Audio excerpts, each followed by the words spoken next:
Hey guys, today we are going to be working on attributes of similar figures. So most of you have an idea of what similar figures are, okay? So on the other page that you see, we have a whole set of similar figures, okay? So most of you know it as two figures that are the same shape but are not the same size. So that's what we have here, and you can tell when we look, like right here, both of them are triangles, but it's not just that they're triangles. There's special features that make them proportional, and we're going to talk about what those features are right now. So when you have two similar figures, put CPS just as a way to remember this, they have corresponding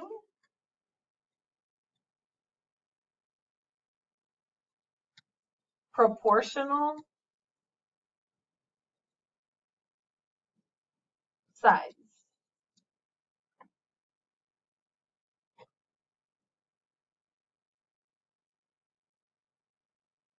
So hopefully that makes sense to you, because when we find the missing side of similar figures, just like we did on our practice sheet, we're actually going to set up a proportion, okay? We just have to make sure that we are looking at matching sides, meaning short side with short side, long side with long side. So hopefully this is one we can remember. The sides, the corresponding sides are proportional, okay? Then we have CCA, okay, which stands for corresponding. And this time it's not proportional. This time I have a C, it's congruent, okay? Congruent means the same, okay? So the angle measures are actually going to be the same.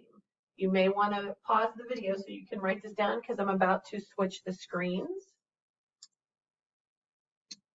Okay.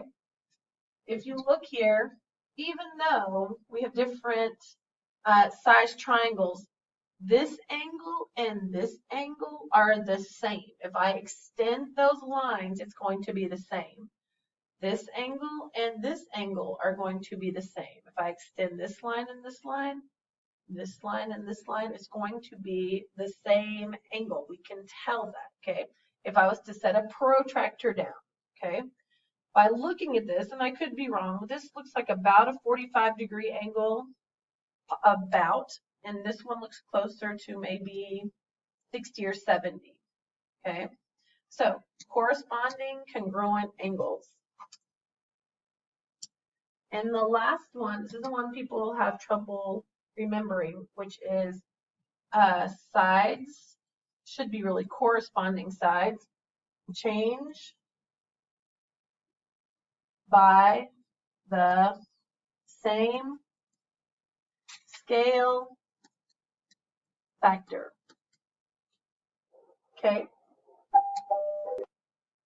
Okay, so what that means, and we're going to talk about this later, is the scale factor is just a number. It's a number that tells me how big or small a similar figure gets. So what that means is right here I have a 3 by 3 square.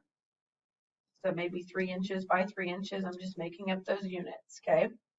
So what scale factor means is all of the sides have to change. All of these sides have to change by the same scale factor. So I'm going to draw me a new triangle. I'm sorry, a triangle, a square, okay? And I'm dilating it by a scale factor of 3. This word right here just means change in size. In this case, it means it's getting bigger, okay? So dilating by a scale factor of 3 means I'm going to take this, each side, and I'm multiplying it by the same scale factor. In this case, the scale factor is 3. Okay, 3 times 3, that gives me this side to be 9 inches. 3 times 3, 9 inches. And just so you know, all squares are going to be similar, because they will always have those corresponding congruent angles, and the sides will end up always being proportional, okay? So that's all that scale factor is. It's just a number. It means this is 3 times bigger than this, or this is 1/3 the size of 9. Okay? So we're going to talk about the perimeter and area in just a little bit. But right now, I just want to make sure we understand scale factor. Okay? So now, I'm not going to the right page here. Let me go to the correct page. Now we're going to do finding the missing side of similar figures. Okay? So whenever we are finding this the side of a missing, the missing side of similar figures, what we're going to do is we're going to set up a proportion. So there's multiple ways to do it. I gravitate towards this way right here that I'm going to show you. But there's other ways to do it, okay? So if I was doing this, I would say, okay, I need to find this question mark here, so I'm just going to put a random letter there. I'm going to put A, okay? I need to find A. So A is on the big shape, so I'm going to put an A there. Now I have to figure out where it matches, which is 3, okay? And I can kind of tell by the way they have those marked, okay? So 3 is on the small, A is on the big. 3 is on the small, A is on the big. Now, for my proportion to work, I need 2 other numbers. So here I have a 4, and here I have an 8. Now, I know that there are a lot of you that see this relationship, but they can ask you not just what the missing side is, they might ask you which proportion would work to find A, okay? So right here, 4 to 8, I know some of you see, oh, well, that's just times 2. Perfect, that's fine. That's the scale factor. The scale factor is 2 going small to big. So here I can do the same thing, 3 times 2, which would be 6, okay? So if you don't follow that logic, we can just cross multiply, because it's not always going to be a pretty number. 3 times 8, 24, or A. Okay, now we need to get our letter by itself, so we divide by 4. Okay, so 24 divided by 4 is 6, and 3 times 2, we already knew that was going to be 6. So if it works out with a whole number scale factor and that's what you want to do, that's fine, but I do need to make sure you know how to set up the proportion. And I either do small to big or big to small, depending on how my shapes are set up. So I'm going to delete this, and I'm going to show you on this one 2 ways that we can set it up, okay? This way I kind of have to think about it a little bit more. So I'm going to start with the way I like to do it, which in this case, I see the big shape on the left and the small shape on the right. Okay, so on the big shape, I see 2.5, and that's the short side. So 2.5 matches with X. Then over here I have 5, and it's going to match with 3. Long side, long side. So this is short side and long side. Okay. Now over here, I've already kind of set it up for you. So on this one, what they do is they are putting the small shape, this shape, they're putting it on top. They're saying, okay, well, 3 and X, those are both on the small shape, okay? On the bottom, we have the big shape. So 3, on the big shape, it matches with 5, so they put it here. And X, on the small shape, short side, matches with 2.5. And if you notice, 2.5 times 3, 2.5 times 3, and then 5x, 5x. It still works out, even though I kind of thought about it different ways. So I'm going to solve it over here because this is where I have room. So 2.5 times 3, 15, carry the 1. 3 times 2, 6, plus 1, 7. Notice I did not line up my decimals on this because I'm multiplying. Okay, so I have 7.5, and on the other side I have 5x. So now I just need to get my x by itself, so I'm going to divide by 5.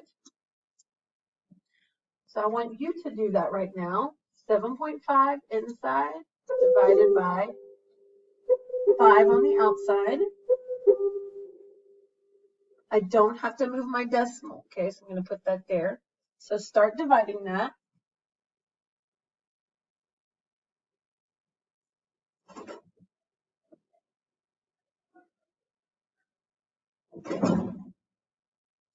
Five into 7, hopefully you got 1, which is 5.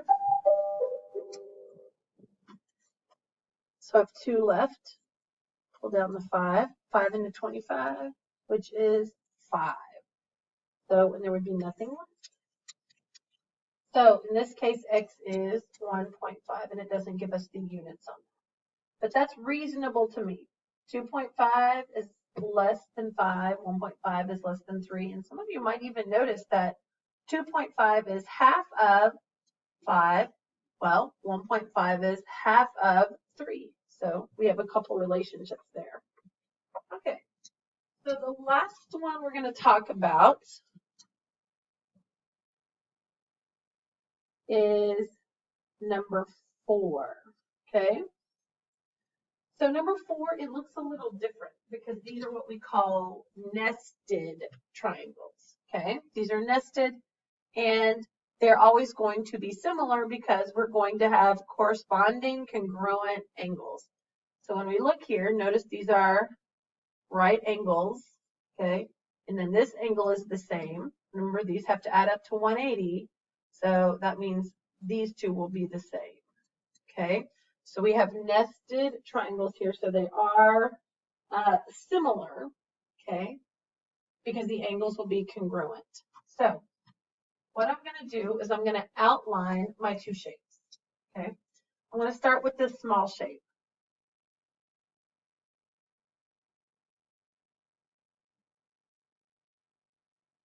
Okay, so on the small shape, I see that I have a W, and I have 16. Okay, so there's my small shape. So that's the shorter side, that's the longer side if you want to make your third line. Now,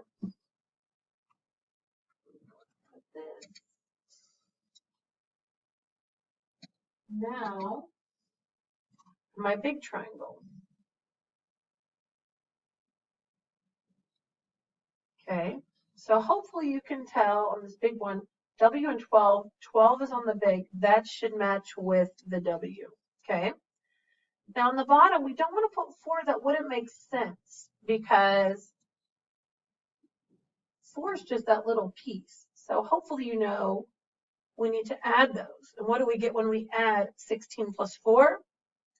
Well, we get 20, okay? So then all we need to do is solve for W. So I'm going to let you do that by yourself, whether you want to cross multiply or if you see other relationships.